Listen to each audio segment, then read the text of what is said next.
Bonsoir, bonsoir à tous. Merci à tous d'être venus et bienvenue pour cette soirée où nous allons essayer de nous souvenir comment on est arrivé à cette fameuse fusion qui a donné lieu à beaucoup de cérémonies de réjouissance depuis 6 semaines. Je m'appelle Marie-Ève Malouine, je travaille à la LCP et comme on va parler des origines des Malouins, j'ai une particularité. Je suis la seule Malouine qui l'est par son patronyme, parce que c'est mon vrai nom, Malouine. Et c'est pour ça que je fais partie des Malouins. Mais on verra qu'il y a beaucoup d'autres raisons d'être Malouin. Avant de commencer, je vais d'abord appeler Monsieur le maire, Claude Renoux, à venir nous dire quelques mots et lancer cette soirée, après quoi je vous présenterai nos invités.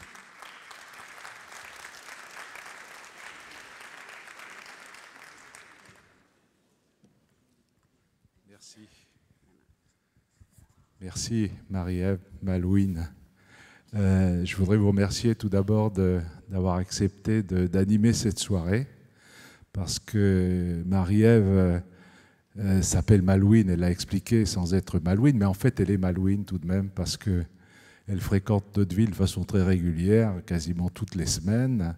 Elle a une résidence à Saint-Malo, du côté de Rochebonne, et elle adore notre ville. Alors, je voulais vraiment le dire et vous remercier infiniment d'être présente.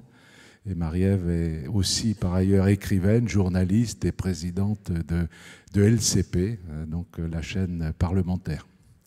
Alors, je vais remercier aussi très rapidement, mais pas suffisamment profondément, j'en suis conscient, mais on aura l'occasion d'y revenir, tous ceux qui ont accepté de participer à cette discussion. On aura l'occasion d'y revenir, mais je voudrais en quelques mots vous dire toute l'émotion qui a été la nôtre pendant les heures qui viennent de se passer. Nous avons vécu un moment intense autour du nouveau lieu de souvenir qui va s'appeler l'Esplanade du Souvenir sur la place de Rocavet, où, suivant la tradition, nous sommes allés déposer une gerbe avec les anciens conseillers municipaux de l'époque de la fusion. Puis ensuite, nous avons tenu un conseil municipal dans le Palais du Grand Large, en présence d'ailleurs de nos illustres anciens, dont je voudrais, j'ai pris mon petit papier pour être sûr de bien prononcer leurs noms et de ne pas les oublier. Alors je voudrais que vous les applaudissiez à tout rompre. Jean Berthelot, conseiller, il était conseiller municipal à Paramé au moment de la fusion. Voilà. Jean vient de se lever, il est au premier rang. Francis Lefray était conseiller aussi à Paramé. Jacques Mallard était aussi conseiller à Paramé.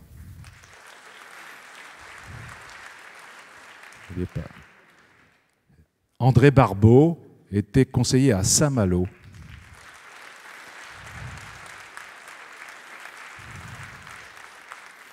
Et c'est le doyen de notre assemblée, puisque André a 97 ans, et il a pris la parole tout à l'heure.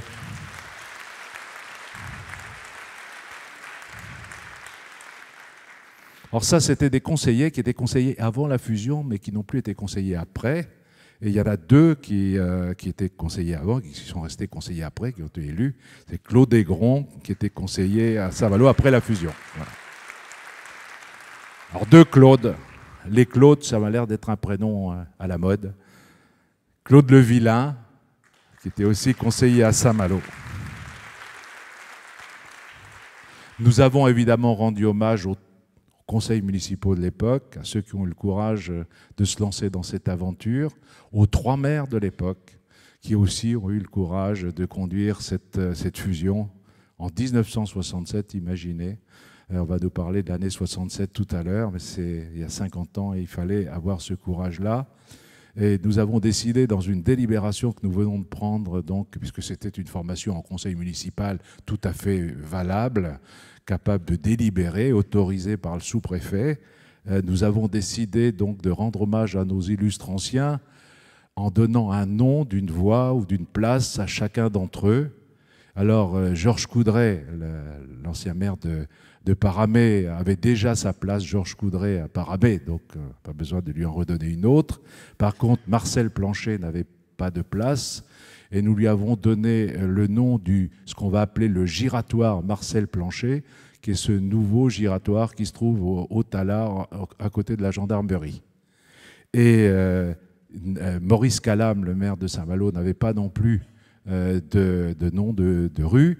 Donc son nom va être donné à la nouvelle rue qui part de la gare et qui arrive sur ce rond-point qu'on a appelé en attendant prolongement de la rue Anita Conti. Donc ça va s'appeler dorénavant à partir d'aujourd'hui avenue. Alors je ne sais pas si c'est avenue ou rue d'ailleurs. Je me tourne vers Jacques. Avenue Maurice Calame. Voilà la décision qui a été prise. Et nous avons aussi décidé de donner à la nouvelle esplanade de Rocabé, où se trouvent les 3 monuments aux morts, le nom officiel d'esplanade du souvenir. Voilà la décision qui a été prise, et je voulais encore remercier tous ceux qui ont... C'est un vote évidemment unanime du conseil municipal qui avait vécu un moment de bonheur absolu grâce à nos anciens, un moment d'unanimité totale. Donc c'est à souligner dans la vie d'une instance municipale. Je voudrais les remercier tous à nouveau. Je ne vais pas aller plus loin parce que j'ai repris trop de temps, et je vous souhaite une excellente soirée. Je suis sûr qu'elle va être passionnante vu la qualité de nos hôtes et vu la qualité aussi de l'animation de Marie-Ève Malouine. Merci à vous. Merci, monsieur le maire.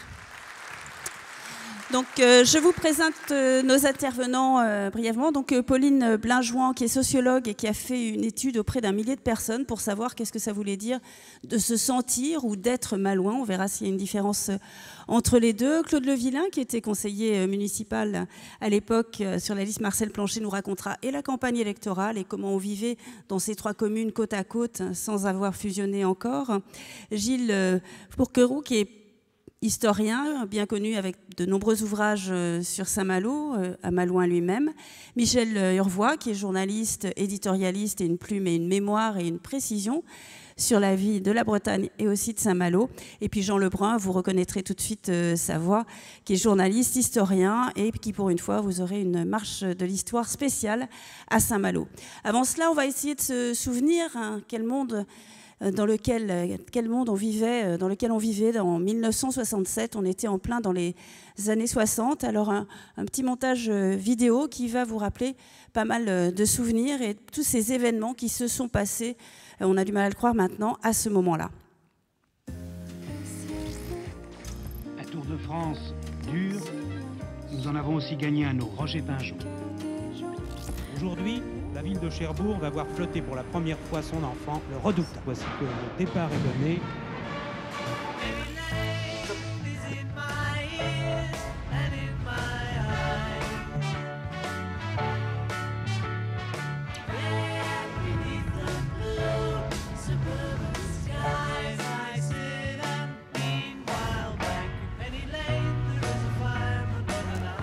L'équipe professionnelle de Saint-Étienne est championne de France. Françoise d'Orléac n'est plus. Elle était belle, elle avait 25 ans. Le conflit entre Israël et les pays arabes est Il va ouvert. donc voir l'Olympique lyonnais. Fleury Vinalo, félicité, congratulé. Le général de Gaulle le félicite. Le général de Gaulle l'embrasse même et lui remet la coupe que Vinalo brandit. Grand Prix international du Festival de Cannes 1967. À blow-up. Laissez parler des petits papiers à l'occasion papier chiffon, puis un soir papier buvard, vous consoler, laissez brûler les petits papiers. Les moines d'amour, raconte-moi des choses tendres. Votre beau discours mon cœur ne pas de l'entendre.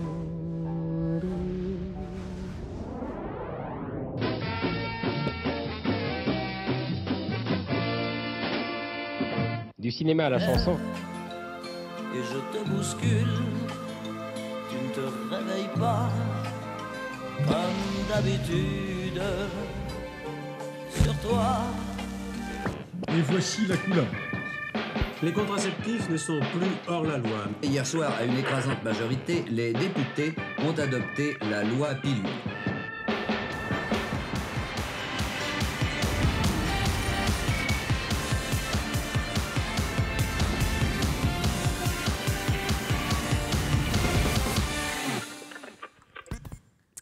Voilà, ça remémore quelques souvenirs. Alors, je voudrais me livrer d'abord à une expérience. Si je demande dans la salle aux gens qui se sentent malouins de lever la main, combien êtes-vous? Beaucoup de malouins. Et si je demande les Cervanais, les Paraméens et les gens du Caillou, qui viennent du Caillou, de Saint-Malo-Intra, combien ont levé la main 2 fois? Alors, Pauline Blingeoin, vous avez fait justement une étude sociologique sur l'identité, le sentiment d'être malouin. Est-ce que ça reflète un peu ce mouvement, ce que vous avez ressenti? On est à la fois malouin, mais aussi cervanais, paraméen et de Saint-Malo-Intra. Oui, absolument. On est même souvent d'abord cervanais avant d'être malouin, et puis pour d'autres, c'est d'abord malouin avant d'être paraméen. Tout ça dépend du vécu de chacun et puis de quelle génération on appartient, depuis quand est-ce que la fusion est passée depuis la date à laquelle on est né, et depuis quand est-ce qu'on appartient à cette ville et on s'y sent appartenir.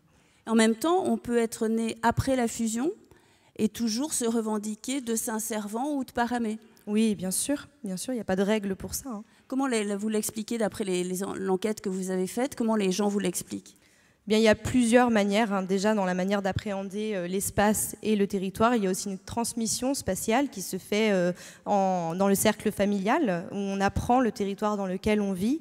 Il y a une transmission, un héritage de l'histoire de Saint-Malo et puis de Saint-Servant et de Paramé qui se transmet, et ces choses-là ne s'effacent pas du jour au lendemain et elles se perpétuent. Et ensuite, c'est chacun, en fonction de son vécu, de son expérience, qui s'attribue, qui s'identifie et qui s'associe à un ou divers territoires. Et aujourd'hui, on est plutôt dans divers territoires, ce qui explique que certaines personnes aient levé 2 fois la main. Alors, quand vous posez la question aux gens, ils sont d'abord malouins avant d'être bretons, avant d'être français. C'est la devise de Saint-Malo. Oui, cette devise, elle est toujours extrêmement présente. Malouin d'abord, français ensuite, et breton ensuite, et français s'il en reste. Oui, c'est toujours d'actualité. Alors, on va venir à ces années 60. Quelle était l'ambiance? On va planter le décor. D'abord, au niveau mondial, les années 60, on y pense beaucoup comme la société de consommation. Il y a la série de Mad Men, c'est l'ère de la publicité. On consomme beaucoup, la pollution n'existe pas. Je me souviens dans cette série, à un moment, il y a un pique-nique. Ils mettent une couverture par terre, on met toute la nourriture, et quand on s'en va, on secoue le tout et on s'en va sans rien ramasser. Et puis, on est aussi 50 ans après 1917, Jean Lebrun, on est marqué aussi par cette histoire de la Révolution russe et ces 2 blocs qui s'opposent historiquement. Alors, vous me permettez, ce n'est pas de très bonne méthode scientifique, mais ça fait au fond référence au télescopage qu'on voyait dans le film Michel Drucker. Oh, on a vieilli. Faradiba, Juliette Gréco, Françoise d'Orléac, le général de Gaulle. Vous me permettrez de faire appel en même temps à ma mémoire, la mémoire qui télescope, et puis à quelques réflexes d'historiens qui cherchent à tamiser cette mémoire. Et en effet, la fusion de la ville coïncide avec le 50aire de la Révolution d'octobre. Et quand on fait de l'histoire, il faut toujours considérer ce qui s'est passé avec les gens avec qui on chemine. L'histoire, c'est parler aux gens du passé, les accompagner, les considérer comme autres. Alors quand on voit la manière dont a été célébrée en 1967 la Révolution d'octobre et la manière dont elle est commémorée aujourd'hui, on voit l'altérité du passé, c'est comme une évidence. En 1967, c'était l'époque de la politique russe, du général de Gaulle, de la collaboration culturelle. À l'ORTF, on lançait une grande collecte de témoignages de personnes qui avaient vécu 1917 avec beaucoup de révérence pour chacun d'entre eux. En 1967, c'était un horizon d'attente encore, l'URSS. Je ne parle pas pour les gens de Saint-Malo, parce que les communistes y étaient relativement peu nombreux, me semble-t-il, mais pour un grand nombre de Français, d'autant que c'était l'époque où le monde ouvrier, qu'on identifie à tort au monde communiste, était à son apogée. La représentation de l'ouvrier était au sommet de sa puissance. Pour beaucoup de Français, des ouvriers, d'autres, beaucoup d'intellectuels encore, l'URSS était un horizon d'attente. Et la politique du général de Gaulle favorisait cette vision positive de l'URSS. Moi, je me souviens de la carte de l'humanité dimanche qui avait été distribuée à des centaines de milliers d'exemplaires où on voyait sur une double page, toujours ma mémoire personnelle, l'URSS avec toutes ses productions en couleur. C'était extraordinaire, toutes les richesses de l'URSS. Et le général de Gaulle nous invitait à regarder positivement l'URSS. Non que sa politique russe ait été constante, qu'elle ait été tout le temps couronnée de succès. Les relations ont souvent été difficiles. En 1967, elles étaient moins bonnes qu'elles ne l'avaient été. Mais on était fiers, nous autres Français, de jouer entre les deux blocs un rôle de maillon et un rôle de médiation, peut-être. On entend d'ailleurs un écho de cette attitude aujourd'hui dans les propos du président Macron. Le général de Gaulle disait constamment « Moi, je fais du théâtre depuis 1940, et c'est pas du théâtre de comédie ni de tragédie, c'est du théâtre de l'illusion. Je fais illusion, je me démène pour faire illusion, pour que cette nation de consommateurs qui est avachie pour ce peuple qui est prêt à se vendre fasse illusion sur le théâtre du monde. Et donc on vivait dans la fierté de recevoir le président Khrouchtchev, et puis après d'être en relation intime avec Kosygin, qui ne souriait jamais. Je me souviens ici, dans la ferme où je vivais au mois de juillet, de l'écho qu'avait eu le voyage de Khrouchtchev, la figure de Madame Khrouchtchev, la petite chienne dans l'espace, plus tard. On était entre les deux, entre le bloc occidental et le bloc soviétique, et on avait, paraît-il, un rôle extraordinaire à jouer. Et il y avait aussi, quand on parle de la guerre froide, c'était pas un mot, la guerre, parce qu'il y avait la guerre du Vietnam, dans laquelle les États-Unis s'enlisaient, il y avait la guerre du Biafra, avec ces images de famine, d'enfants complètement, quasiment morts de faim. Et il y avait un véritable risque de guerre nucléaire qui existait dans les têtes, avec l'invasion ratrée de la baie des Cochons et la crise des missiles, où là, les États-Unis et l'URSS s'affrontent réellement. Alors comment se remettre dans la peau des gens de 1967 pour qui la Deuxième Guerre mondiale était extrêmement proche? 20 ans, 23 ans. Ma mère, chaque fois qu'il y avait une crise internationale, stockait du savon au-dessus de l'armoire. Et elle n'a pas cessé pendant ces années 1960, la crise des missiles de Cuba et la guerre du printemps 1967 en Israël. Donc Israël menacé dans son existence même, c'est ainsi qu'on le voyait dans le camp occidental et pas seulement dans l'opinion juive en France. Moi je passais mon bac à ce moment-là, les révisions ont été très perturbées parce que ça s'est joué en si peu d'heures, en 6 jours. On parlait de la guerre des 6 jours, dont la proximité du danger était très grande. En même temps, vous parlez de la guerre du Biafra. On ne se souvient pas du tout que nous plaisantions sans cesse de la guerre du Biafra. Ça, c'est encore une attitude inimaginable aujourd'hui. On parlait des Biafrais comme on parle des Belges. Et il y avait tout un réseau souterrain de plaisanteries sur les morts du Biafra. On jouait à ça dans les cours de récréation. Et 1967, c'était bien dit aussi dans le film, c'est la mort du Che Guevara. L'Afrique est au centre de la réflexion française. Le général de Gaulle, d'ailleurs, a soutenu plus ou moins la rébellion du Biafra en disant si le Nigeria est divisé, c'est plutôt mieux pour nous.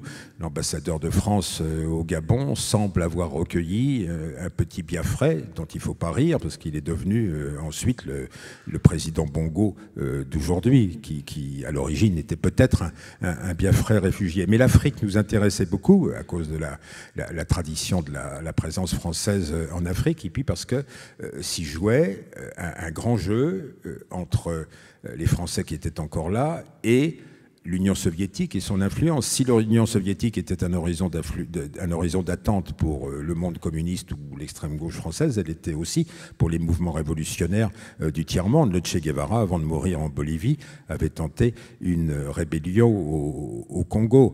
Et la question du tiers-monde, c'est le mot qu'on utilisait à l'époque, était absolument centrale. Enfin, dans les milieux estudiantins dans lesquels moi j'arrive en 1967, on ne cessait de parler de la lutte contre l'impérialisme.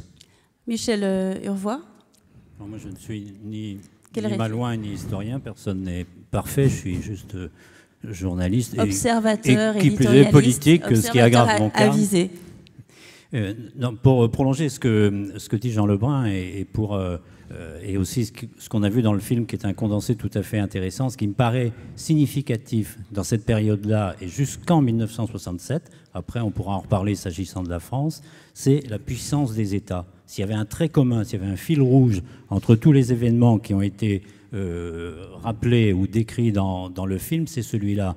On a évoqué les États-Unis au Vietnam, on a évoqué Israël qui a surpris tout son monde dans une attaque absolument imprévisible et tous azimuts. On avait évidemment les grandes capitales, les blocs, on avait Moscou, on avait Pékin qui fascinait toute une partie de la société, particulièrement de la jeunesse française. On avait la montée des puissances étatiques en Afrique, donc à la faveur de l'indépendance dans les années 60. Et donc, et cette influence, elle se jouait sur Terre, elle se jouait dans l'espace. Je crois que c'est dans le film où on évoque Soyouz. Donc, et puis l'homme va marcher sur la Lune, la France va bientôt lancer le Concorde. Et en France, justement, on est peut-être à l'apogée de la puissance de l'État, puisqu'il faut se souvenir qu'en 67, l'État, en gros, il peut tout, quoi. Enfin, en tout cas, il fait comme si. Si on est dans la région, on se souvient de l'usine marémotrice. En restant dans la région un petit peu plus lointaine, c'était la mise en service de la centrale de Brénilis. C'était aussi le premier réacteur de Marcoule. Je regarde mes notes parce que c'est quand même intéressant. Sinon, on en oublie. Non, mais c'est pas pour ne pas en oublier. C'est par exemple dans le secteur énergétique, il y a une présence de l'État investisseur qui est assez impressionnante. On a la même chose dans l'économie, avec le 5e plan. On a le plan calcul. Et on a, dans le domaine régalien de la défense, c'est aussi l'année du lancement des travaux de la base sous-marine de l'île Longue, pour rester dans la région. Le film le rappelle, c'est le lancement du Redoutable. Tout ça, la même année. C'est le premier vol des hélicoptères Gazelle qu'on a vu opérer encore il n'y a pas si longtemps sur des théâtres proche-orientaux. Enfin, voilà. Donc on a cet État ultra puissant avec quelques moyens, puisqu'il n'y a pas de dette, ou si peu, puisqu'il n'y a pas de... les emprunts post-guerre de reconstruction ont fini d'être remboursés, et on a une croissance, même si elle baisse, qui est pas loin des 5%.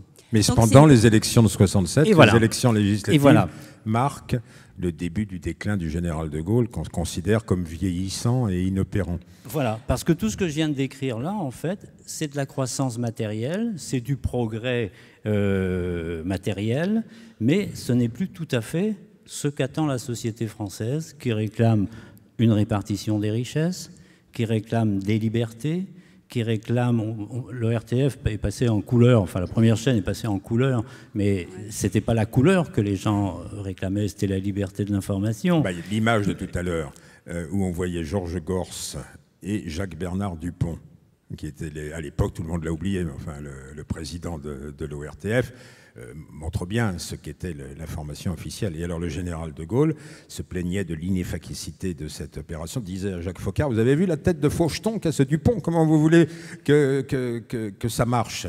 Et là, il voyait bien que son information officielle était en train de patiner. Et moi, j'insiste sur les élections législatives de 1967, que vous connaissez mieux que moi, et qui ont été gagnées sur le fil grâce au territoire d'outre-mer. Sur le fil, et immédiatement après, il y a eu cette réforme de la sécurité sociale avec une motion de censure à l'Assemblée, et qui a été rejetée à 2 voix près. Donc c'est dire, aux élections législatives, le Parti communiste devait compter, je crois que c'est de mémoire 73 ou 78 députés. La gauche était à 2 doigts de remporter les élections. On le sent, c'est une société qui bouge énormément, en France et aussi dans le monde.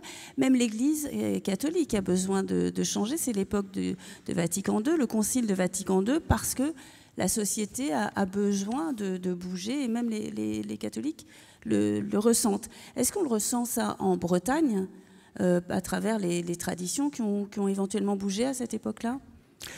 Bah, écoutez, en matière catholique, vous tournez vers votre gauche comme si j'étais un expert, mais enfin j'ai la réputation à France Inter d'être le seul catholique. Alors, donc, j'ai été élevé dans un collège, c'était pas le collège de Saint-Malo, mais c'était un collège analogue.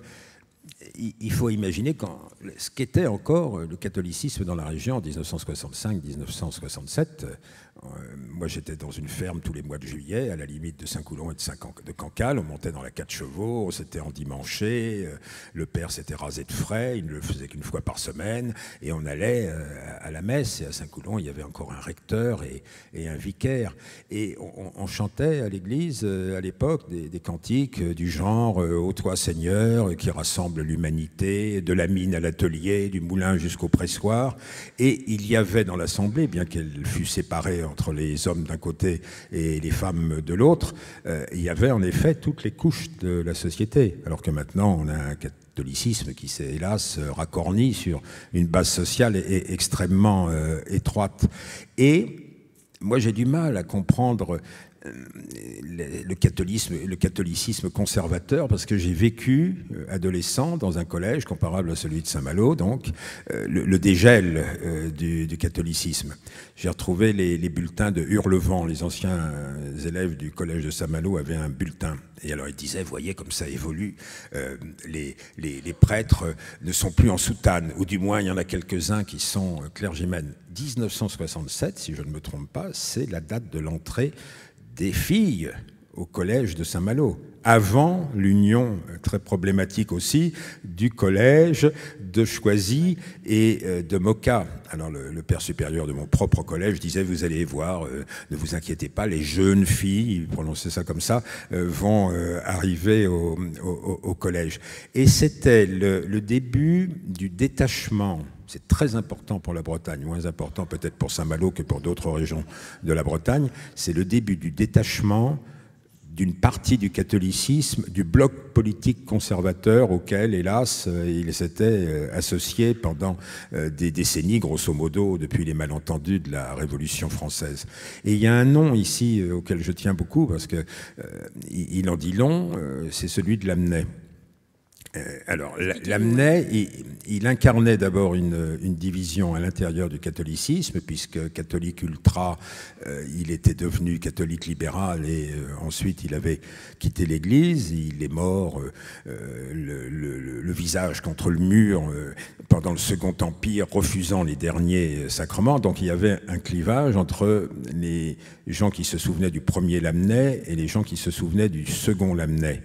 Il y avait un clivage aussi très fort à Saint-Malo entre les partisans, les disciples de Félicité de Lamennais et puis les partisans, les disciples de son frère qui a construit un puissant réseau d'éducation que chacun connaît bien ici, les frères de Pleuhermel.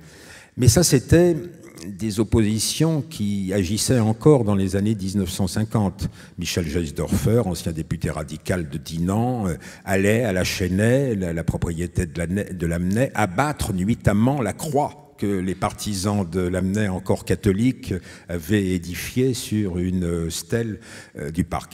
Dans les années 60, le courant menésien, un peu clandestin, il y avait des pèlerins qui allaient à la Chênaie régulièrement. Georges Coudray, l'un des artisans de la réunification, le maire de Paramé, me racontait avoir fait ses campagnes électorales en disant par cœur les paroles d'un croyant de Lamennais. C'était aussi le cas de Videment, qui est important dans la réunification avant, pendant la municipalité La Chambre, puis pendant la municipalité Chopier. Le monésisme, qui conjuguait Dieu et liberté, donnait une assise historique, une sorte de légitimité venue du fond du XIXe siècle à cet effort qu'un certain nombre de catholiques, on va les appeler bêtement chrétiens de gauche, faisaient pour transformer la société dans le sens démocratique. Et les mouvements de jeunesse, la JAC, plus importante ici que la JOC, était dans ce courant. C'est vraiment le moment de la fracture du catholicisme. Le MRJC pour les jeunes, la JAC pour les agriculteurs, la JAC pour les ouvriers. Le MRJC, la JAC, qu'est-ce que c'est? Mouvement des jeunes, mouvement de jeunesse agricole chrétienne. Est-ce qu'il y avait la région est marquée par l'agriculture qui, elle aussi, doit évoluer à ce moment-là, dans les années 60 avant 67. Elle est en pleine évolution, c'est la période, c'est le début du remembrement qui a généré tant de conflits d'ailleurs, et dont on a perçu après coup d'ailleurs les excès. C'est la période de l'industrialisation, là aussi par la force de l'État. Souvenez-vous des grandes décentralisations, c'était sur ordre de l'État. Citroën à Rennes, c'était sur ordre de l'État, et on a vu donc des paysans devenus ouvriers. On a vu donc les mouvements que vous évoquiez tout de suite pénétrer ces milieux-là ouvriers, et on a vu se développer un terreau social revendicatif extrêmement fort. On l'a vu dans le monde paysan qui était très très inquiet à cause de l'exode, à cause des prix, etc. À Quimper, il y a eu cette année-là des manifestations qui ont fait des centaines de blessés.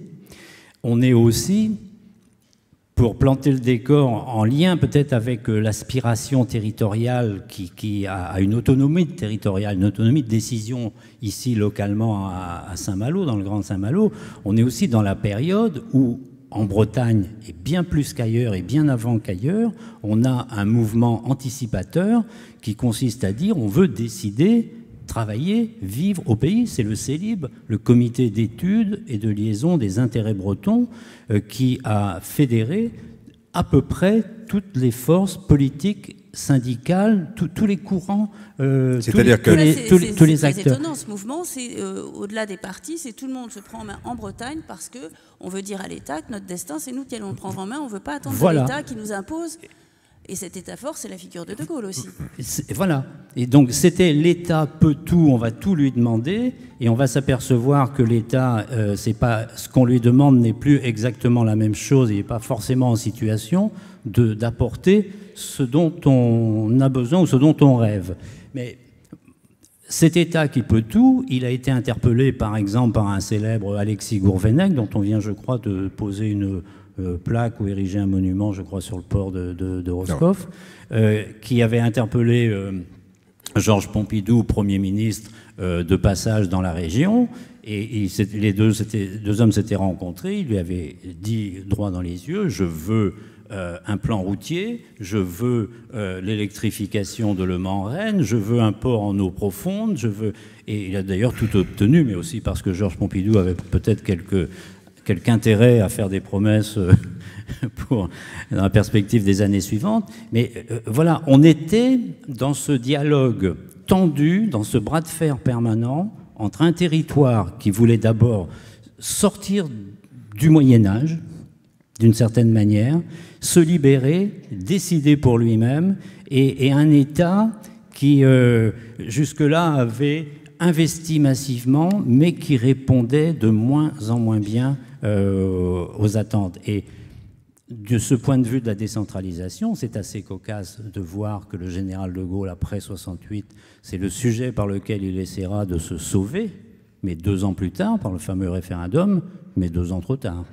Et après avoir parlé à Quimper, le dernier grand discours public du général de Gaulle, c'est à Quimper en 69, avec 4 vers en breton. C'est la première fois qu'un chef de l'État prononce des mots en breton. Mais c'était trop tard. C'est dire si les Bretons ont été précurseurs dans ce mouvement en s'organisant pour amener, imposer la décentralisation. Ils ont commencé à la faire eux-mêmes, finalement. Oui, parce que ce CELIB, en fait, a donné naissance à... Comment ça... J'ai oublié le nom de ces structures...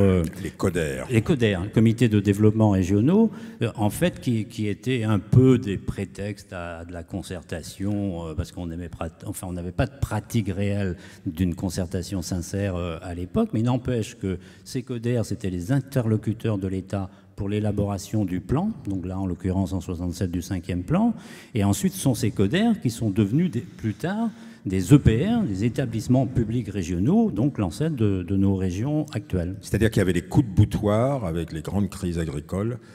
Moi, quand je vois les les grilles de feu, la sous-préfecture de Saint-Malo, je me souviens des bêtes qui étaient là, accrochées aux grilles et qui braillaient. Alors les coups de boutoir, vous les avez évoqués, Gourvenec, la crise de la pomme de terre. Les capitales la capitale n'était pas Saint-Malo, les capitales étaient ailleurs. Et le CELIP, c'était à la fois un laboratoire d'idées, c'était un aiguillon qui, chaque fois qu'il y avait un coup de boutoir donné par les populations, se transformait en lobby et disait il faut faire quelque chose. Et ensuite, c'était l'accompagnateur des politiques officielles. Mais en 67, le CELIB est déjà en déclin. Ce sont les derniers temps du CELIB et il commence à être contesté, notamment à l'extrême gauche. Tanguy Prigent se retire du CELIB. Mais le CELIB, ça compte pas beaucoup ici, à mon avis. Hein. Saint-Malo, c'est un petit peu particulier. On va venir à une vidéo où on va voir ce qui se passait à Saint-Malo, mais pour dire aussi que c'est une époque au niveau technologique, on lance beaucoup de choses. Il y a le barrage de la Rance qui est en construction et les gens y tiennent tellement qu'il y a eu une manifestation, j'ai lu, avec 5000 personnes qui ont manifesté pour que les travaux démarrent, tellement il y avait aujourd'hui, il y aurait une ZAD. Aujourd'hui, il y aurait une ZAD, quoi, exactement. Ils attendent un pont, plus qu'un barrage. Oui, mais il y a quand même l'idée que l'État ne va pas assez vite et que les gens se mobilisent pour que ça aille plus vite. C'est plutôt l'inverse aujourd'hui. Si vous voulez intervenir, Gilles Fouqueron, on va arriver à la partie de Saint-Malo. Alors, petit rappel visuel de cette période.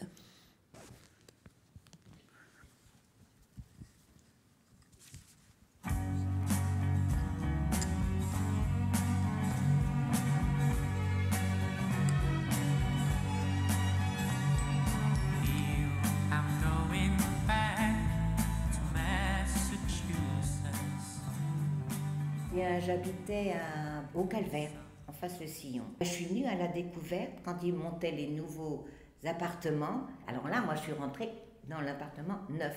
L'appartement était, c'est les grands, là, les derniers faits. Et puis là, bon, les filles avaient leur chambre et mon fils avait sa chambre.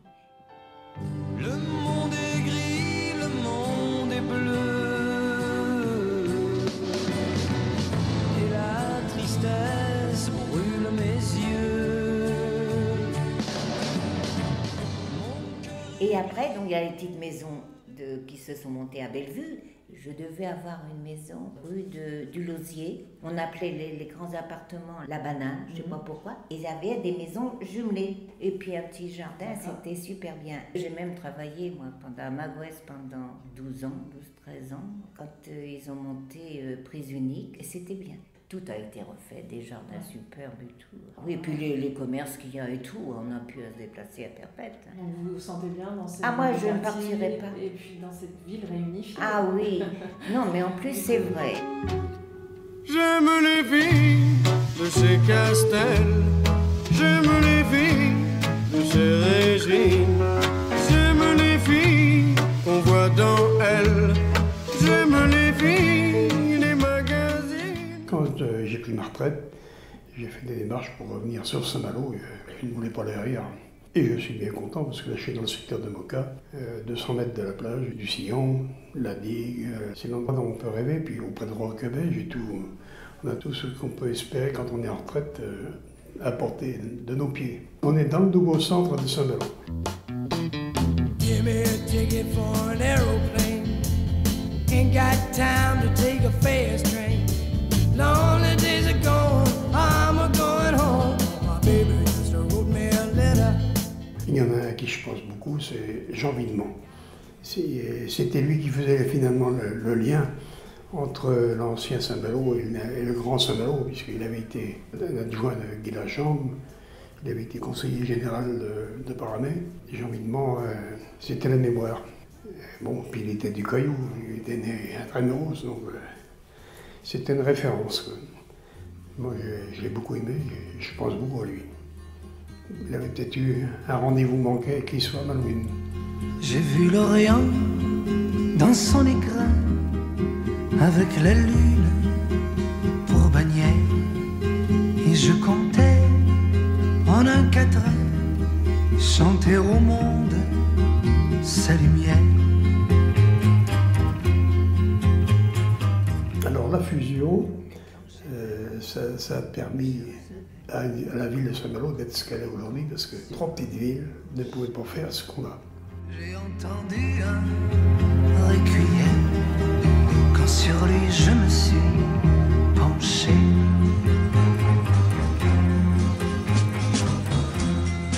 If you're going to San Francisco, be sure to... Saint-Malo, c'est mon pays, quoi. Quand je me balade un peu encore sur les trottoirs de Saint-Servant, ou même que je descends vers la Cité d'Alette, je me revendique un peu malouin. Mais ayant beaucoup vécu à Saint-Servant, ben, évidemment, je suis servanais. Saint-Servant, c'était quand même, il y avait des ouvriers, il y avait des commerçants. Mes parents, qui étaient natifs, connaissaient plein de monde. Donc, à chaque coin de rue, on serrait la main à quelqu'un. Les épiceries, les boulangeries, les boucheries, on connaissait tout le monde. C'était une ville familiale. Alice, ton pays aux merveilles n'existe plus. L'ambiance de la ville telle qu'elle est au niveau physique, ça me rappelle ma jeunesse, quoi. Les rues de Saint-Servant étaient pavées à l'époque. Et il y avait des rails également, parce qu'il y avait un train départemental qui desservait depuis Le Nez et qui montait vers Rennes.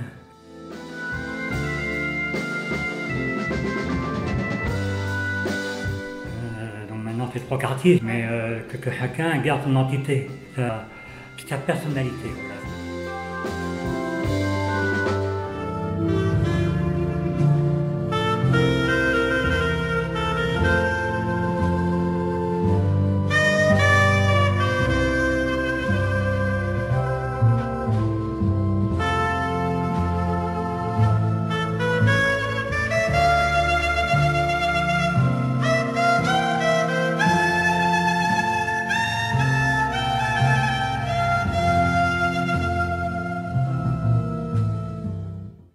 Et des rues qui parfois étaient sur les deux villes. Alors je vais faire appel à la mémoire de Claude de Villain, puisque vous avez vécu, vous étiez à Paramé, et vous avez vécu, prenez le petit micro, cette époque où alors, il y avait 3 communes, elles ne voulaient pas se connaître, alors on pouvait avoir les poubelles qui passaient d'un côté et pas de l'autre dans la même rue. Voilà, oui. Racontez-nous ça.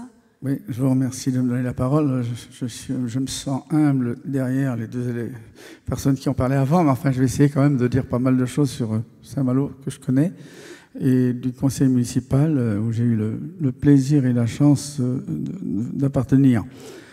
Effectivement, au début, il y avait beaucoup de travail parce qu'il fallait tout refaire, tout reprendre à zéro.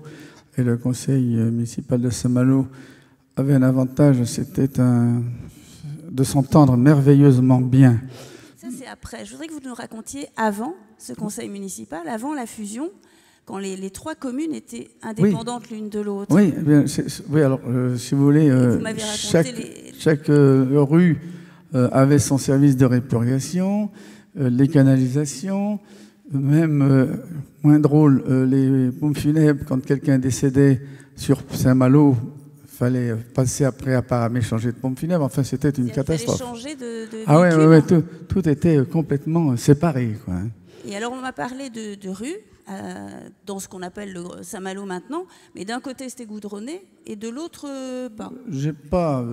Honnêtement, j'ai pas trop suivi ça. Oui, enfin, les travaux n'étaient peut-être pas faits toujours de la même façon, voilà. Et pas au même moment, pas forcément. Voilà, et au même moment, on pouvait réparer les trous d'un côté et pas de l'autre. Oui. Et les poubelles, elles pouvaient passer sur le côté père. Les poubelles passaient un jour, c'était d'un côté, et un autre jour, c'était avec les autres poubelles de l'autre côté, oui. Et les gens s'habituaient à ça, vivaient là-dedans. Ils vivaient comme ça, on vivait comme ça, il n'y avait pas de problème, non. Mais c'est vrai qu'il y a eu énormément de travaux à faire, ne serait-ce qu'au service administratif. Il a fallu tout reconstruire, tout refaire.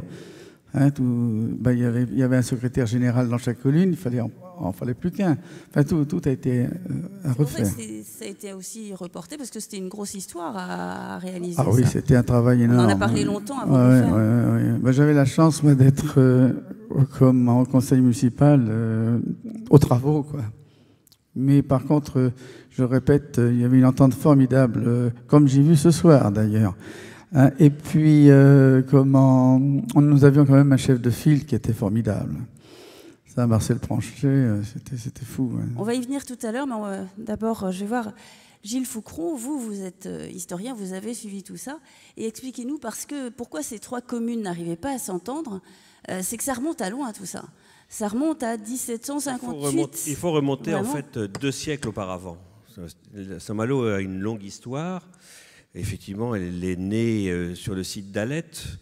Mais lorsque, à l'époque de ces messieurs de Saint-Malo, il y avait eu déjà un projet de Vauban pour déplacer un petit peu le centre de la ville en faisant une ville de Saint-Servant bastionnée extrêmement importante. Et les Malouins n'ont pas très bien vu ce projet d'un bon œil, d'abord parce que c'était de l'autre côté, je dirais, du port actuel. Et deuxièmement, en plus, ils voulaient instaurer un port militaire et le port militaire aurait été une nuisance pour le développement du commerce. Donc ça, c'est la première raison. Et puis après, on sait que les Anglais ont voulu détruire Saint-Malo en 1693 et 95. Ils ne reviendront jamais attaquer Saint-Malo par la mer. Mais ils reviendront en 1758. Or, en fait, le problème va commencer juste à cette période-là. Les Malouins vont déclarer la partie urbaine de Saint-Servant comme étant un faubourg et non pas une ville. Le problème, c'est que ça induit une taxation. Les Servanais payent pour entretenir les remparts. De Saint-Malo. On peut l'admettre. Les remparts de Saint-Malo. Les remparts de Saint-Malo. Le problème, c'est que en Angleterre, ils ont des ambitions extrêmement importantes et nous allons entrer dans la guerre de 7 ans qui est presque une première guerre mondiale. En fait, ils ont des objectifs. Je ne parlerai pas des objectifs européens, ça nous mènerait trop loin, mais ils ont des objectifs outre-mer, c'est-à-dire qu'ils ont 2 épines qu'ils veulent ôter, c'est-à-dire la France au Canada et la France aux Indes. Donc leur objectif, c'est de s'emparer de ces colonies. Pour cela, ils vont entamer une guerre qui débutera en 1756-1763, la guerre de 7 ans. Le problème, c'est qu'ils vont déjà faire un acte qui aujourd'hui serait illégal. Et en 1755, Boscawen est chargé de rafler 300 navires morutiers autour de Terre-Neuve, parce que c'est 300 navires de moins pour faire la course, et 6000 marins qui seraient 6000 corsaires. Il faut bien comprendre qu'il y a une période avant et après la guerre de succession, la guerre de 7 ans, parce que si on regarde sur le quai actuel, vous avez l'étoile du roi qui représente un petit peu la puissance des bateaux de Louis XIV, et après vous avez le renard qui est la puissance de celle de l'Empire. La cause, c'est la guerre de 7 ans. Or, qu'est-ce qu'ils vont faire? Eh bien, en 1758, ils vont débarquer à Cancale, ils vont envahir le Clos-Poulet, investir la ville, ou du moins le faubourg de Saint-Servant, et aux Servanais de se débrouiller. C'est-à-dire que les troupes sont dans la ville close, et depuis les remparts, ils voient la ville de Saint-Servant brûler. Et ils ne bougent pas. 57 navires vont être détruits par les flammes, les corderies brûlent, et Marlborough va donc d'ailleurs menacer de destruction totale. Que fait Saint-Malo? Rien. Il regarde depuis les remparts. Ça, ils ne vont pas du tout l'oublier. Pas du tout l'oublier. Et comme on dit toujours, le caractère malouin qui se transmet de génération en génération, eh bien, je dirais qu'il va naître une inimitié entre les habitants de Saint-Servant et les habitants de Saint-Malo. Je ne parle pas de Paramé, parce que Paramé, c'est à part. C'est le côté rural des 2 villes. Mais cette inimitié va être connue, je dirais aujourd'hui, dans le monde entier grâce à Chateaubriand. C'est-à-dire que dans les mémoires d'outre-tombe, il est bien décrit les querelles des Servanais enfants avec les homologues malouins, et ils se battaient aujourd'hui où se trouve l'emplacement des écluses. Et résultat, en 1790, la Révolution française passe par là et donne le pouvoir aux paroisses de devenir ville. Saint-Idoc deviendra d'ailleurs une ville pendant quelques années seulement. Et résultat immédiat, les Servanais se réunissent à la communauté Sainte-Anne et demandent l'indépendance. et ça devient Saint-Servant-sur-Mer. Une commune à part entière. Une commune à part entière. Alors, ça pourrait être tout à fait légitime, ça pourrait être sans conséquences. Le problème, c'est qu'il y aura des conséquences extrêmement gravissimes. Je dis même pas grave, je dis gravissimes. Parce qu'effectivement, nous avons deux villes séparées par un port qui échoue à marée basse. On va, à un moment de l'Empire, il va y avoir un projet d'État pour réunir les villes. Refus. En 1818, projet de faire un port. On commence à voir l'évolution des navires qui vont commencer. N'oubliez pas, on est au 19e siècle. C'est le début du passage de la voile à la vapeur, des lignes où on doit commencer à aller de plus en plus vite, donc des coques plus fragiles qui acceptent de moins en moins l'échouage. En 1818, on commence à envisager la construction d'un port, on dirait aujourd'hui en eau profonde. Devinez à quelle date les écluses vont être posées. 1818, émerge l'idée d'un port. Les écluses seront posées en 1931.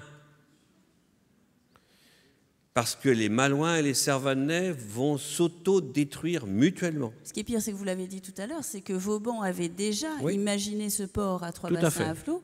Donc l'idée existait, l'ingénierie existait, mais c'est uniquement une défiance entre deux communes qui empêche d'avancer. Tout à fait. Alors il y a eu des projets aussi pour contrecarrer le projet de Vauban, de faire un projet de port entre le Grand B et la ville close. Donc il y a toujours eu des réactions, mais c'est incontestable. Alors résultat, il y a eu des pétitions de capitaines, d'armateurs pour annuler chaque projet.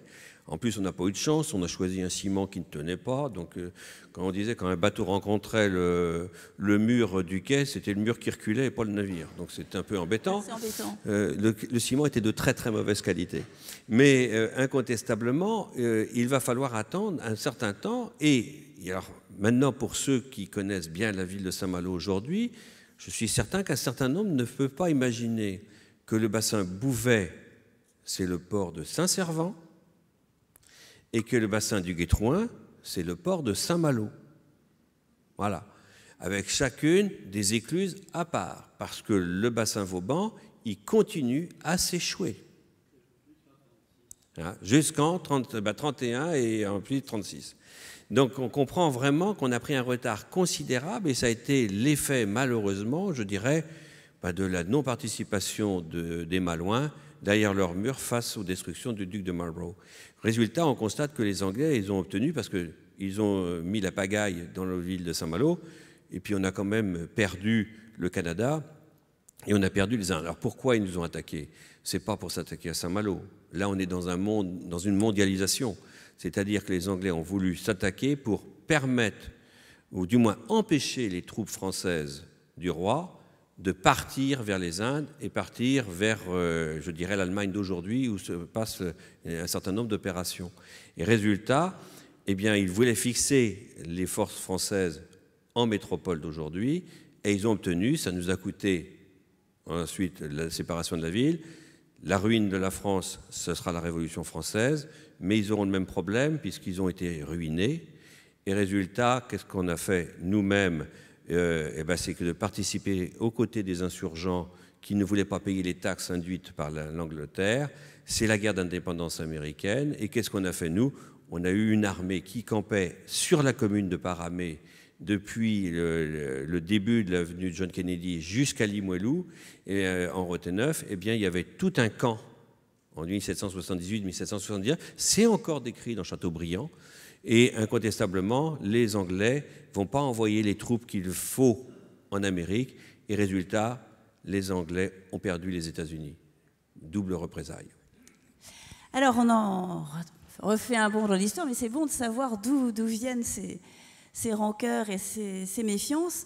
On arrive quand même dans les années 60 à cette nécessité de faire la fusion. Un décret a été voté. On a le maire, Guy Lachambre, qui est l'homme de la reconstruction de Saint-Malo après la guerre. on pourrait s'y attarder aussi par rapport à ce qu'il a fait sur l'hygiène à l'intérieur de Saint-Malo intramuros. Et donc la fusion est décidée, élection à venir. Guy Lachambre ne veut pas se représenter parce qu'il n'est pas très favorable à cette fusion. Il estime aussi qu'il a fait son job, hein, il a mené la reconstruction de la ville à bien. Et donc il y a différentes personnes qui se présentent. Maurice Calam, il devient le maire de Saint-Malo.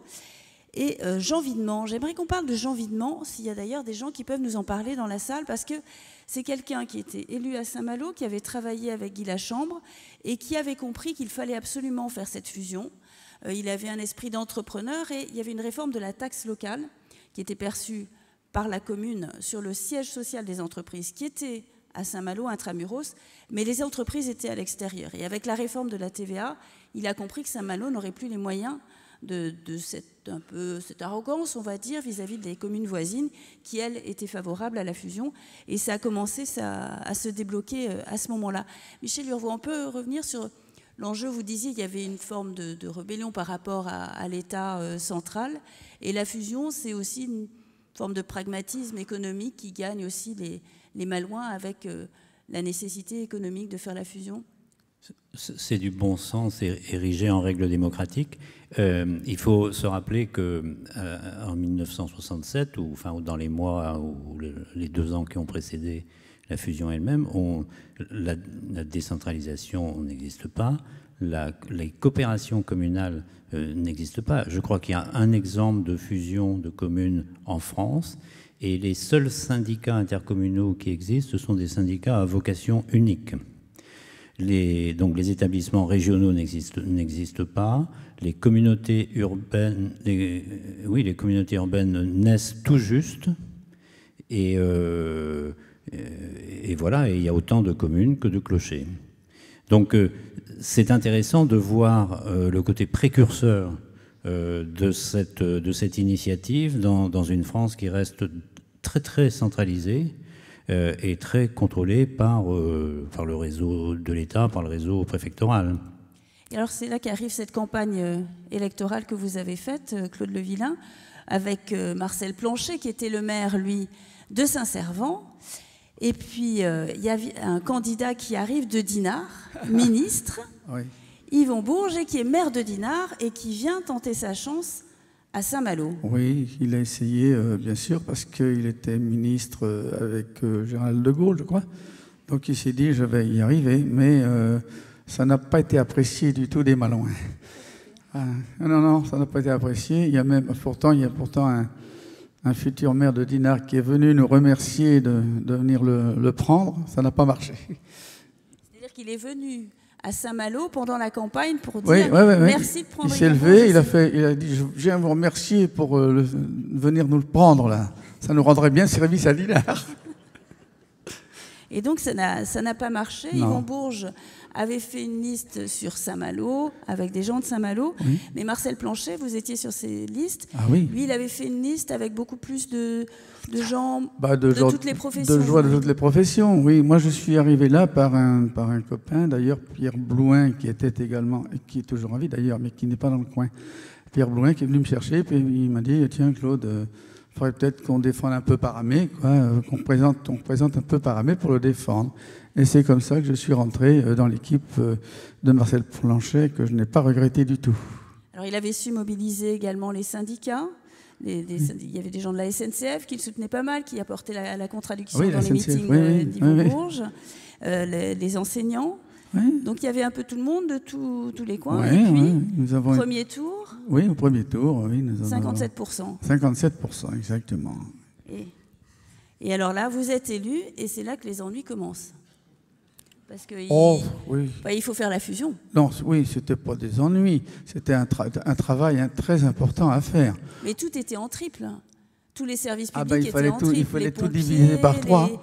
Il fallait tout rediviser par 3. Hein. Et puis, ces histoires de routes, tout ça était abominable. Quoi. Et des rues qui avaient le même nom dans chaque ville. Oui. Chacun avait sa rue sur Couf. Oui. Ça existe encore, il paraît. Il a fallu changer. Gilles Foucault, il y a encore des endroits où il y a des... Il y a encore effectivement 2 ou 3 doublons. Voilà, Dans donc la même ville, des rues différentes, mais qui portent le même nom. Boulevard Chateaubriand, il y a 2 surcoufs, il y a encore quelques petits doublons. Voilà. Mais bon, il a fait les services administratifs, vous avez réussi à le faire parce que vous étiez plein d'entrain aussi. Oui, et puis tous la main dans la main, tous d'accord, c'était formidable. Alors, on va se retourner vers Pauline Blain-Jouan. On a vu toute cette histoire qui a mené à cette fusion. Est-ce que maintenant, même si les gens ont ces souvenirs en mémoire, est-ce qu'ils se sentent plus malouins qu'autre chose? Est-ce qu'ils ont tout ce qu'on vient de raconter à l'esprit? Le décor a été très bien replanté, je trouve, par les intervenants. C'est vrai que c'est une question qui est quand même très complexe à étudier. Donc, il y a différents types d'attachement, de sentiments d'appartenance à cette ville. Pour ceux qui ont connu la fusion, qui sont nés avant, les 3/4 se sentent toujours appartenir à leur ville, bien qu'aujourd'hui elle soit réunifiée.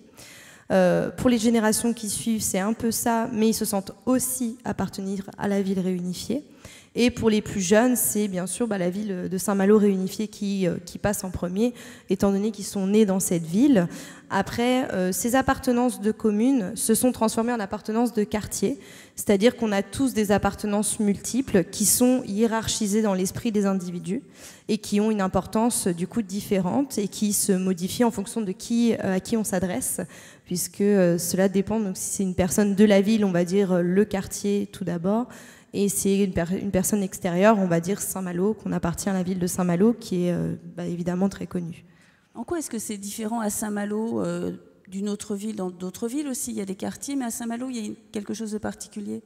Oui, alors ce sentiment d'appartenance territoriale n'est pas propre à la ville de Saint-Malo, bien sûr, il existe partout, on le retrouve partout, mais il a ses spécificités qui appartiennent à cette ville et à ses habitants, puisqu'elle a une histoire qui est extrêmement riche et comme ça a été évoqué par rapport à l'animosité entre Saint-Servant et Saint-Malo qui a apporté également des caractéristiques particulières, ces traits-là se transmettent de génération en génération et accordent des traits particuliers à la ville de Saint-Malo, bien qu'elle soit réunifiée. Elle a ces sous-tons qui restent apparents, même en retrait, mais qui sont toujours perçus et qu'on ressent encore aujourd'hui, bien qu'on en joue plus qu'autre chose d'avoir des différences actuellement. C'est aussi ce qui a marqué l'erreur d'Yvon Bourges, Gilles Faucon. Il venait de Dinard et là, il a trouvé tout le monde contre lui. Je crois que c'est là sa principale erreur. Incontestablement, on disait toujours qu'il fallait 3 générations pour faire la fusion. C'est vrai que je me rappelle très bien avoir eu la procuration de mes tantes pour aller voter. Donc j'aurais demandé bien évidemment pour qui voter. Ils m'ont répondu celui qui habite à Paramé, je suis paraméen. Donc voilà, donc c'est clair.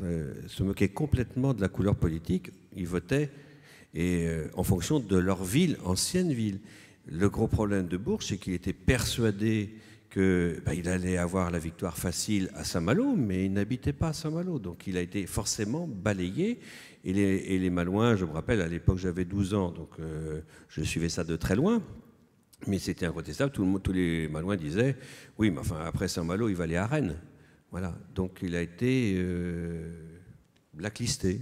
Et il y avait peut-être aussi, Michel Urvois, ce rejet du ministre. Absolument, parce que je pense qu'il y avait aussi l'idée, en tout cas parmi les siens, qu'étant ministre, il allait régler tous les problèmes locaux. Et localement, on se disait, non, on va s'unir pour régler nos problèmes. Donc on retrouve l'illustration de ce que je disais tout à l'heure, ce bras de fer qui n'est pas violent en 1967, il le deviendra l'année d'après, mais entre un État déclinant, fatigué, usé, et des aspirations locales à décider, à travailler chez soi. Jean Lebrun. Juste un mot pour tempérer la fierté malouino-centrée. Prenez des risques, là. La tradition de Saint-Malo s'est expliquée dès la géographie de l'Ouest d'André Siegfried. La tradition politique de Saint-Malo est de n'être ni blanc ni bleu, de ne pas participer des camps très tranchés dans le reste de la Bretagne, d'être radicalo-centriste. Et d'un côté, il y a la fierté, on ne veut pas être traité comme des veaux, qu'est-ce que c'est que ce ministre qui vient de Paris et qui veut nous imposer sa loi, nous sommes un roc, nous sommes durs. Et de l'autre côté, il y a Nous sommes une ville de commerçants, nous sommes une ville pragmatique, réglons nos affaires ensemble, un petit frichti malouin, derrière la façade haute et fière. Donc il était trop gaulliste aussi, peut-être, Bourges. Encore qu'aux législatives, les Malouins ont continué de voter pour lui, et au-delà de la limite de péremption. Un mot, Michel? Là-dessus, non, c'est vrai que c'est peut-être ça l'identité malouine. Je vais vous le demander à chacun. C'est cette idée de laissez-nous nous débrouiller entre nous et on saura y faire. C'est un peu ça, Claude Le Vilain, le malouin. C'est laissez-nous nous arranger entre nous, on sait se débrouiller. Oui, oui. Mais je vais comment me crever un petit secret, mais ce n'est pas un secret, parce que tout à l'heure, la question vous a été posée. Excusez-moi, je vais vous demander, vous habitez où? Ah. Alors, avant de préparer cette soirée, je pensais être à Saint-Malo, et puis je me suis rendu compte que ma maison était sur Paramé. Voilà, merci. C'est ce que j'ai bien cru comprendre. Hein. Bien, je pense qu'on a fait peut-être le tour de la question, mais les gens qui sont dans cette salle, vous avez des témoignages à nous apporter ou comment vous ressentez les choses? C'est le moment de le faire, ou sur les acteurs de cette fusion, si vous les avez connus ou rencontrés, notamment Jean Videment. Moi, c'est une personnalité que j'ai trouvée très, très intéressante, puisque c'est lui qui a travaillé à Saint-Malo pour faire cette fusion, mais il n'a pas été sur les listes après. Donc, en gros, y a-t-il des questions dans la salle, monsieur? C'est pas tout à fait une question. J'ai eu l'occasion d'enregistrer Jean Videment il y a 10 ans, comme monsieur Aigron, comme monsieur Barbeau. J'ai rencontré 40 personnes, des Malouins, des Servanais, des Paraméens, pour raconter et pour montrer un petit peu que la fusion a pu être peut-être la clé de voûte de la reconstruction de Saint-Malo, extrêmement blessé. Il y a deux choses qui sont apparues récurrentes dans les observations. Les personnes que j'ai interviewées étaient des acteurs, des élus, mais aussi des observateurs. Deux choses majeures qui sont apparues, c'est dans la discussion notamment avec M. Videment, qui était préoccupé du développement économique, c'était la trouille, on n'en a peut-être pas assez parlé, il me semble, la trouille du bouleversement économique que représentait le déclin de la pêche, qui a comme été la base du développement économique, je crois, de Saint-Malo. On ne peut pas le renier. La deuxième chose, remarque récurrente, c'est en matière de fusion, fusionner 3 villes, c'était pas commun. 2 villes, ça pouvait exister comme... Or, à la différence d'un exemple comme Charleville-Mézières, on a fusionné en gardant les 2 noms. Ce qui revenait de façon récurrente pour pas mal de gens de leur quartier, c'était la disparition de Saint-Servant, du nom de Saint-Servant, et la disparition du nom de Paramé, qui est unique en l'occurrence. Il n'y avait qu'un Paramé en France. Étymologiquement, enfin, peut-être qu'on peut le rappeler, le sens. Mais il y a d'autres Saint-Servant, il y a d'autres Saint-Malo. Paramé, voilà. C'est quoi le sens? On disait qu'il n'y avait, à l'époque, de la distance entre le caillou, le rocher et la bande de sable, à marée basse, à marée haute, il n'y avait qu'un pas à ramer pour rejoindre le rocher. Voilà, j'aurais toutefois, pour ajouter un dernier élément, c'est ces 40 enregistrements de qualité professionnelle de personnes qui, pour l'immense majorité, ont disparu, sont toujours à la disposition, bien entendu des familles, et puis je crois qu'ils mériteraient d'être inscrites au patrimoine. Alors, je ne peux pas vous apporter cette réponse, mais en tout cas, vous avez tout à fait raison de souligner ça. Sur le rôle de la pêche, du déclin de la pêche, aussi dans la nécessité économique de cette fusion, ça paraît évident, on ne l'a pas assez souligné. Jean Lebrun ou Michel Urvois, vous connaissez bien ce dossier de la pêche, Jean Lebrun. Quand même, Saint-Malo n'est pas fondé que sur la pêche. La pêche n'est qu'un moment dans l'histoire de Saint-Malo, mais le déclin, en effet, commençait à se faire sentir. Encore qu'en 1967, si je me souviens bien, on avait encore des espoirs de développement. C'est la date où, à peu près, du lancement, je parle sous votre contrôle, docteur, du Victor Pleven II, non? hein. C'est dans les années 80 que la crise va paraître évidente. Il se trouve que je reviens de Saint-Pierre-et-Miquelon, une destination que je recommande à chacun des Malouins qui sont ici, même si on nous appelle là-bas les Malous, au sens métropolitain, hautain. Dans les années 1980, la crise a éclaté à Saint-Pierre-et-Miquelon au moment du début de l'épuisement des fonds entre les Saint-Pierrais et les Malouins. Et le Borgne, qui représentait les intérêts malouins, qui avait la tête près de la casquette, hein, et qui manquait évidemment de sens diplomatique, chacun s'en souvient ici, paix à son âme, parce qu'il vient de disparaître, avait prévenu les Saint-Pierrais, restons unis, parce que si vous me boutez dehors, moi représentant des Malouins, vous vous retrouverez seul face aux Canadiens. Et donc en 1992, c'est la grande crise. Seuls les Saint-Pierrais affrontent, dans un réflexe, je dirais presque malouin d'emprunt, la puissance canadienne, vont au-devant des bateaux canadiens, se font emprisonner, leurs élus les premiers. Le gouvernement français envoie un avion de garde mobile.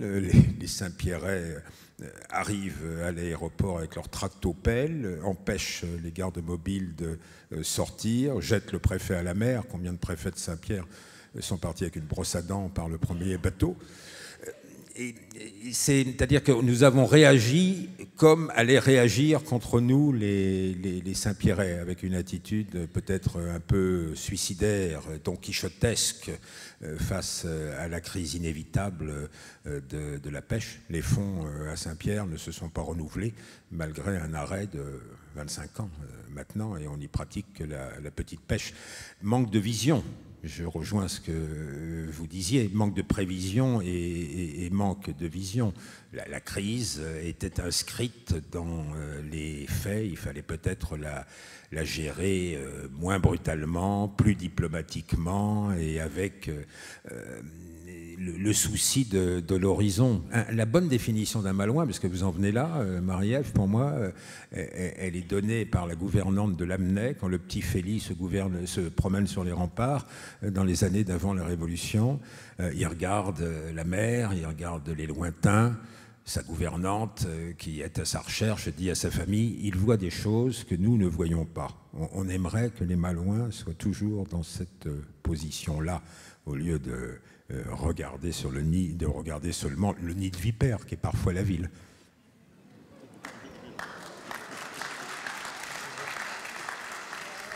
En fait, s'agissant de la pêche, on est dans la même problématique que l'agriculture à cette époque-là, on y est toujours un peu d'ailleurs, qui est celle de la valorisation, de la création de valeur ajoutée autour de la production. Parce que je suis complètement d'accord, la vraie crise de la pêche, elle est intervenue plus tard, elle est symbolisée tragiquement par l'incendie du Parlement de Bretagne, je crois que c'est en 1986, à Rennes, donc Édouard Balladur, Premier ministre, cohabitation, etc. Donc c'était à ce moment-là qu'a vraiment explosé la crise de la pêche. Mais on est bien structurellement dans un problème de valorisation sur place, c'est-à-dire d'appropriation de la richesse économique, encore une fois, par des acteurs locaux. La Bretagne ne pouvait pas se contenter de produire des tonnes de matières premières et de vivoter avec ça. Il fallait vraiment investir, et c'est là où il y a eu des insuffisances historiques. C'est peut-être aussi un des points marquants que vous avez souligné, monsieur, c'est que cette fusion se fait à 3. Si la fusion avait dû se faire entre Saint-Malo et Saint-Servant, la ville n'aurait peut-être pas surmonté ses anciennes rivalités. Mais Paramé a eu un apport dans cette fusion, Gilles Foucron, d'abord parce qu'ils étaient passés du secteur agricole au secteur touristique, et vous le savez très bien dans votre famille, et puis ils ont apporté quelque chose dans cette fusion. Effectivement, ils vont jouer un rôle dans l'élection, puisqu'il y avait une entité malouine, une entité servanaise. L'arbitre, c'est le troisième, c'est donc Paramé. Alors Paramé, c'est une histoire, on n'a pas suffisamment parlé de Paramé, de Passus Ramatus. C'est incontestablement le côté rural, agricole, depuis toujours, avec l'éclosion des malouinières, car il était bon de se reposer loin de la nuisance de la ville close. Il faut bien imaginer qu'à l'époque de Louis XIV, on comptait pas loin de 20 000 personnes intramuros. 10 000 au temps de la Renaissance. Et même au XXe siècle, avant la destruction de Saint-Malo, avant la destruction, il y en avait plus. Mais donc je dirais qu'il n'était pas très. Ça, c'est un autre sujet sur la reconstruction, mais c'est vrai que la reconstruction Saint-Malo a failli ne pas être reconstruit. Mais je dirais que la reconstruction a été faite avec des règles d'hygiénisme qui a donc permis de gagner de l'espace libre, et ce qui est une très bonne chose pour lutter contre les épidémies. Mais incontestablement, Paramé donc, était une vocation exclusivement agricole quasiment. Et je dirais qu'à la suite d'une faillite, finalement, le sort va changer.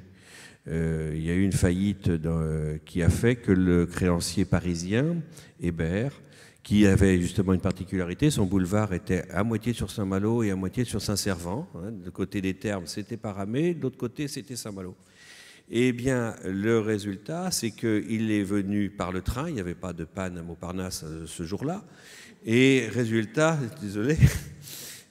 parce qu'il faut savoir qu'il y a quelques personnes intervenant qui ont quelques difficultés pour rejoindre Paris. Et résultat, eh bien, il est arrivé à Saint-Malo et au lieu de vendre les terres, il a été subjugué par la beauté du lieu.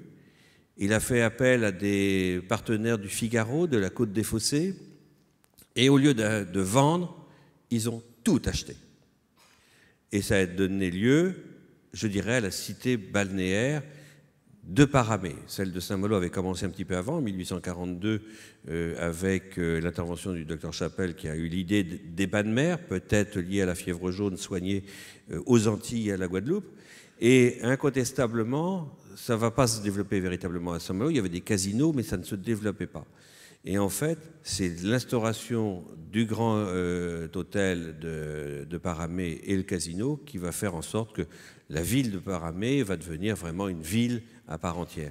Et dans la fusion des trois villes, eh bien oui, la population était à peu près équivalente, une petite différence peut-être en faveur de Saint-Servant, mais Paramé a voté finalement beaucoup plus en faveur donc de la fusion et de l'équipe actuelle. Marcel Planchet. D'autres remarques, d'autres questions, d'autres témoignages? S'il vous plaît. Une question dans le prolongement de la question précédente. Est-ce que le choix du nom de Saint-Malo pour désigner le nouvel ensemble s'est imposé de lui-même, ou bien a-t-il fait l'objet d'un débat plus ou moins difficile?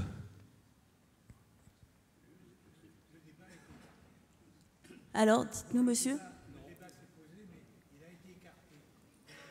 Il vous faudrait un micro. On a parlé du grand Saint-Malo.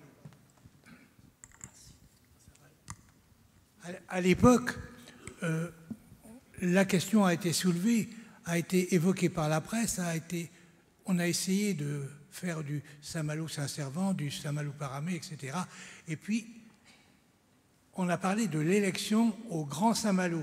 Et les maires, les officiels parlaient du Grand Saint-Malo pendant à peu près 7 à 8 mois, peut-être 1 an, peut-être un peu plus.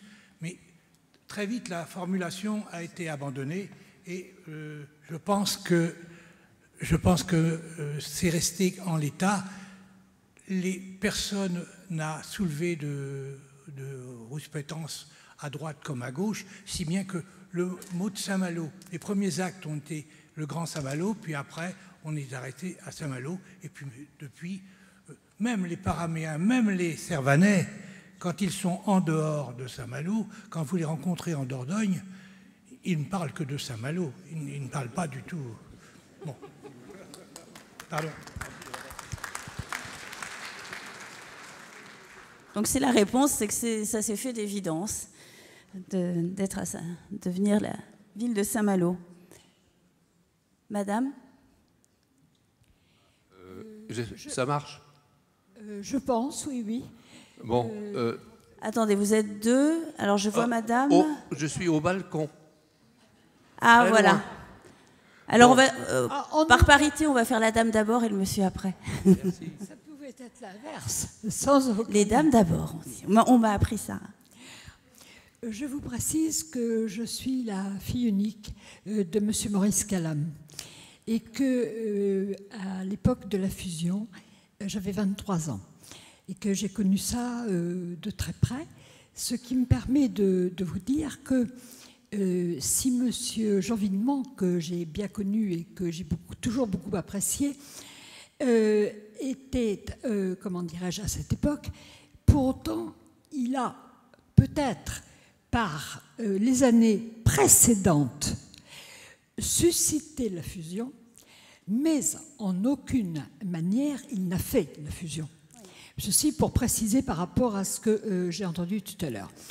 Car lorsque M. le ministre Guy Lachambre était maire de Saint-Malo, il se trouve que M. Jean Vindement était dans son opposition et voulait impérativement que s'installe à Saint-Malo Indusma. Indusma, c'était l'aspect industriel qui aurait été donné à Saint-Malo. Or, M. le ministre Guy Lachambre voulait que Saint-Malo reste un endroit touristique, un endroit qui ne soit en aucun cas industriel. Il y a donc eu entre eux un conflit excessivement important qui a, pour grande partie, été la cause du départ de M. Guy Lachambre, qui a donc demandé à mon père, qui se trouvait encore en fonction, car il était administrateur général de l'inscription maritime, et qui a anticipé son départ de 2 mois, qui s'est donc présenté et qui disposait évidemment, comme il avait cessé ses fonctions, de tout son temps pour se consacrer d'une part à la mairie et d'autre part à la fusion qui à cette époque était réclamée par les 3 villes qui avaient toutes le besoin de cela. Ils avaient des besoins différents, mais ce sont des besoins qui étaient complémentaires. Donc tout le monde y avait intérêt. Et il se trouve que M. Planchet, qui était entrepreneur de bâtiment, que M. Coudray, qui était pharmacien chimiste et qui avait également été député, je dirais que mon père, je vais aller dire malheureusement ou heureusement, disposait de tout son temps et qu'il a pu ainsi investir tout son temps pour s'occuper de la fusion. Et je tenais donc à l'indiquer, mais ce qu'il y a, c'est que c'est dans ces conditions-là qu'il a pu aller passer un petit séjour à Charleville-Mézières, que d'autre part, eh bien, il a été constamment en contact avec un agrégé de droit public qui était le professeur Benoît, qui a été quand même quelqu'un dont personne n'a parlé, mais qui a été quelqu'un d'extrêmement important dans l'organisation administrative de ce que pouvait être la fusion. Alors, je tenais quand même à apporter ces précisions, car effectivement, M. Jean Vindement faisait partie du conseil municipal à l'époque, il en a fait partie, et ensuite il a continué, et il a toujours été quelqu'un de merveilleux, et je peux le dire, mais ce n'est pas lui qui a fait la fusion, c'est ça que je voulais exprimer. Et alors, par contre, pour vous dire quelque chose d'un petit peu plus amusant, tout à l'heure, on a posé la question de savoir si on se sentait malouin. Alors, je vais vous raconter une anecdote qui s'est produite lorsque papa était maire. Le général de Gaulle était venu faire visite à Saint-Malo et a exigé que l'on descende le pavillon malouin et que l'on mette le pavillon de Croix-de-Lorraine. Papa, qui n'avait pas un caractère extrêmement facile, a dit « n'en est pas question, nous sommes malouins et nous ne descendrons pas, c'est un terme maritime, nous ne descendrons pas le pavillon malouin ». Le général de Gaulle a dit « qu'est-ce que c'est que ce calame qui commence à m'énerver ?» et il est parti déjeuner à Dinard. C'est comment dirais-je, quelque chose qui, à l'époque, avait beaucoup fait rire et que je tenais, dans ces circonstances, à rappeler. Merci beaucoup, madame.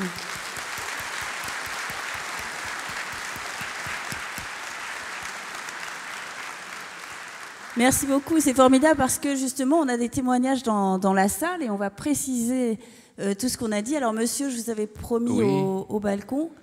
Merci. Simplement pour montrer une idée de la complexité de la réalisation de la fusion.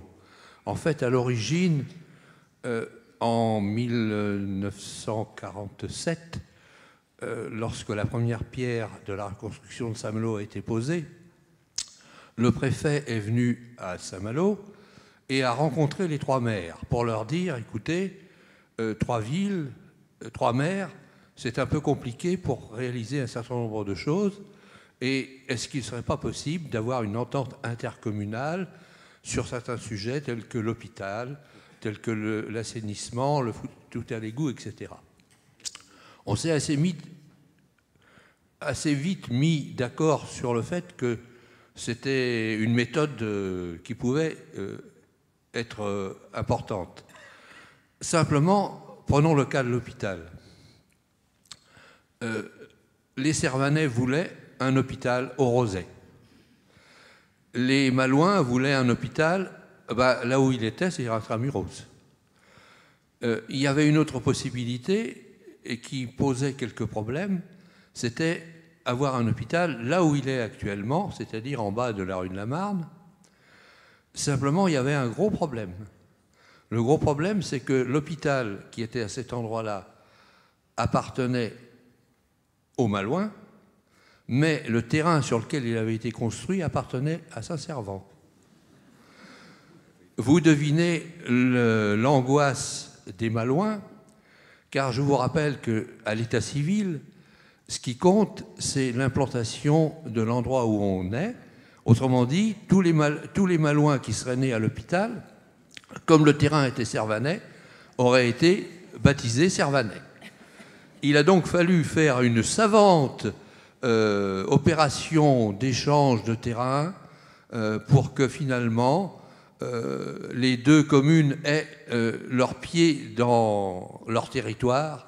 Et ça s'est résolu comme ça, mais il a fallu un certain temps et quelques lettres, et quelques courriers et quelques séances qui, disons que ça a rappelé le bon vieux temps de ce que j'appelle moi la guerre de 100 ans, c'est-à-dire le conflit entre Saint-Servant et Saint-Malo pour le port, qui a duré à peu près comme pour la guerre de 100 ans. Pour l'hôpital, ça a été à peu près la même chose. Et puis une petite anecdote. Savez-vous ce que signifie réellement l'USSM? Bien, vous allez me dire, l'Union sportive de Saint-Malo. Oui, mais non. Ça dépend. Ça dépend, parce qu'à l'origine, c'est Union sportive servanaise et malouine. Servanaise et malouine, dit-on au premier rang, on connaît. Oui, mais justement, comment est-ce qu'on est passé d'un nom à l'autre? On a gardé le sigle. On a gardé le sigle, mais on est passé d'un nom à l'autre parce que le maire de Saint-Malo a considéré que, vu l'importance de la subvention qu'il accordait à l'USSM, il fallait rectifier l'organisation de l'intitulé de l'association. Voilà, c'est tout. Merci.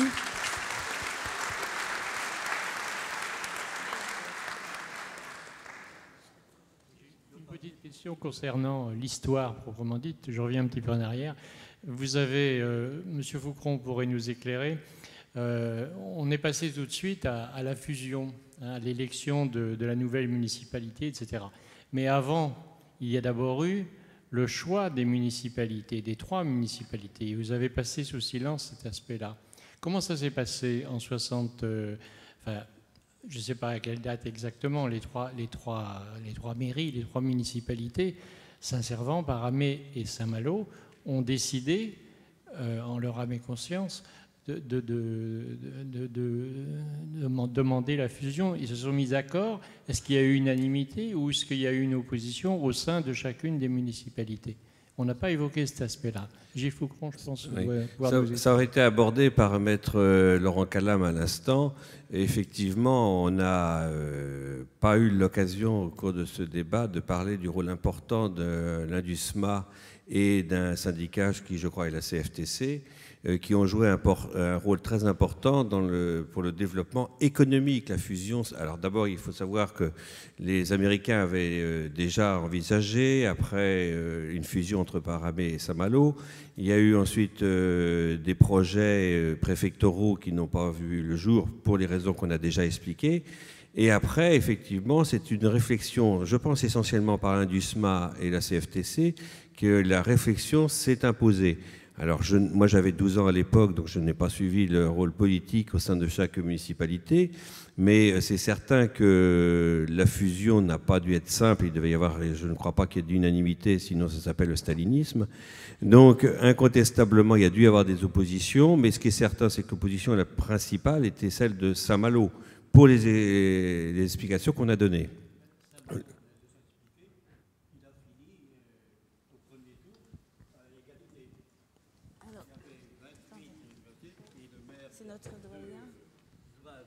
Attendez, je vous passe le micro, monsieur. Vous êtes le doyen des conseillers municipaux. On vous écoute. Là, oui. Je vais vous tenir. Je vais vous le tenir. Oui. Allez-y. Bon, à Saint-Malo. André Barbeau.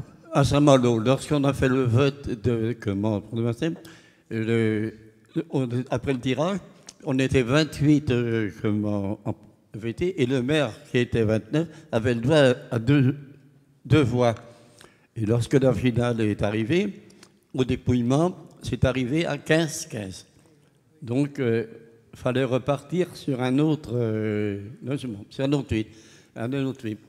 Or, il se trouvait que moi, quand j'ai été pour que mon héros en 67, j'avais deux copains qui étaient venus me voir. Ils me disent, il faut que tu viennes avec nous, tu verras, c'est bien. Mais je dis, moi, je n'ai jamais pensé ça. Et je dis, puisque vous faites ça, je vais. Et lorsqu'on a voté pour la commandation, au premier tour, j'ai voté contre. Donc, que ça. Et puis, donc, c'était évident. Les deux gars-là sont venus me voir. Ils me disent, qu'est-ce que tu as fait? Comment j'ai fait ça? Alors, ils me disent, tu devrais. Je dis, vous avez été signé avec moi, vous m'avez fait, moi, je vous rends ce service, je vais signer pour. Et c'est sorti, Saint-Malo a été voté. Et ça a basculé. Donc André Barbeau, c'est à vous qu'on doit la fusion, puisque c'est votre vote qui a fait pencher la balance au sein du conseil municipal à Saint-Malo.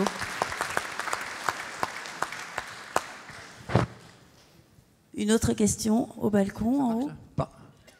Allez-y, monsieur. Oui, juste deux mots. Je suis rentré à la mairie de Saint-Malo en 65 et la fusion a eu lieu en 67. Et je me rappelle, quelques mois après la fusion, Marcel Planchet m'a appelé dans son bureau à Saint-Malo, parce que les services techniques étaient à Saint-Servant.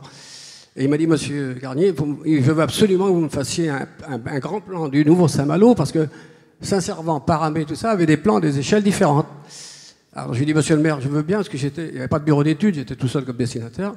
Je lui ai dit, il faut que vous m'achetiez un pantographe. Effectivement, quelques semaines après, j'avais le pantographe et j'ai réussi à faire le premier grand plan à l'échelle du 1/5 millième du nouveau Saint-Malo, mais à langue de Chine et un truc comme ça. Et donc, il n'y avait pas d'ordinateur et tout à l'époque. Je voulais simplement vous signaler cette anecdote. Ah ouais, l'échelle des plans n'était pas la même.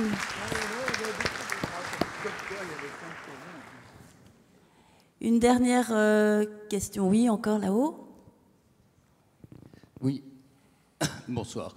Bonsoir. Je voudrais juste revenir sur deux petites choses. Jean Videment a été à l'origine de la création du cercle menésien à Saint-Malo, sous l'impulsion de Louis Chopier d'ailleurs. Et donc ça a été quelqu'un de très actif. Et le cercle menésien d'ailleurs s'est écroulé quelque temps après sa mort. Et puis deuxièmement, il a été évoqué tout à l'heure que la Bretagne était plutôt conservatrice dans les années 60. Mais je voudrais quand même dire que ça a été l'époque du développement du PSU. Le PSU a été quand même important dans la région bretonne, alors pas à Saint-Malo, mais en tout cas dans la Bretagne profonde. Ça a été une des deux régions avec l'Est où le PSU a été le plus fort, et puis la région parisienne. Merci. Un commentaire ? Je crois que ce qu'on voit aussi, c'est que cette fusion, elle a été aussi une accumulation de fortes personnalités qui ont œuvré chacune leur tour pour arriver à dépasser cette querelle ancestrale entre ces communes et qui était portée, j'imagine, à l'époque aussi par des personnalités. Est-ce qu'il y a une dernière question ou on va s'arrêter là? Je vous remercie beaucoup, je remercie tous nos intervenants, donc Claude Levillain, merci d'avoir apporté vos lumières, Pauline Blingeon pour vos travaux sociologiques que j'imagine que vous allez continuer sur Saint-Malo peut-être, Gilles Foucron qui nous avait apporté vos lumières de Malouin historien, Michel Urvois, éditorialiste à Ouest France, et Jean Lebrun qui va essayer de trouver un train pour rentrer pour son émission demain, La Marche du siècle, La Marche de l'histoire à 13h30 sur France Inter. Je vous remercie vivement, je vous remercie beaucoup d'avoir participé, nous avoir éclairé aussi, apporté vos lumières à ce débat. Et rendez-vous dans toutes les bonnes librairies de Saint-Malo pour poursuivre cette histoire. Comme dit Jean Lebrun, l'intérêt avec l'histoire, c'est qu'on apprend toujours de nouvelles choses, elle se refait constamment. Merci beaucoup, merci au maire, merci à tous.